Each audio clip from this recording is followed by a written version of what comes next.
On June 15, 1859, an American farmer on San Juan Island named Lyman Cutlar shot a pig that was eating his potatoes. The pig belonged to a British company. Within weeks, the United States and Britain were on the verge of war. San Juan Island sits in the strait between Vancouver Island and the American mainland, and in 1859 its ownership was genuinely ambiguous. The 1846 Oregon Treaty had drawn the border down the middle of the channel, but the treaty language was unclear about which channel it meant, and both the Hudson's Bay Company, on behalf of Britain, and American settlers claimed the island. Both sides agreed to share it uneasily, while diplomats sorted out the details.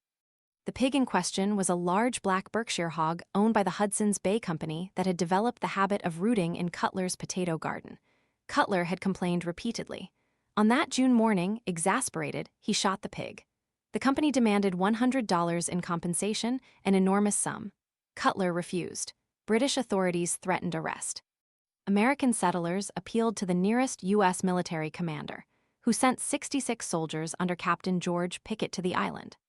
Britain responded by dispatching 3 warships, then 5 warships, then 2,140 men with 32 cannons. Pickett's force, which had grown to 461 soldiers, built earthworks and waited.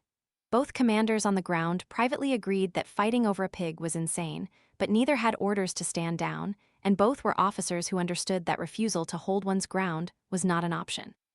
The showdown lasted not days but years, 12 of them. Both nations agreed to a joint military occupation of the island while diplomats negotiated. For over a decade, British and American soldiers garrisoned opposite ends of San Juan Island, traded supplies and equipment, held joint holiday celebrations, and organized dances to which both sides were invited. The island became, improbably, a model of armed cordiality. In 1872, Kaiser Wilhelm I of Germany was asked to arbitrate the dispute. He awarded the island to the United States. The British garrison left with ceremony and good humor. Not a single shot had been fired in anger. The only casualty of the pig war was the pig. The episode is a perfect small study in how geopolitics works.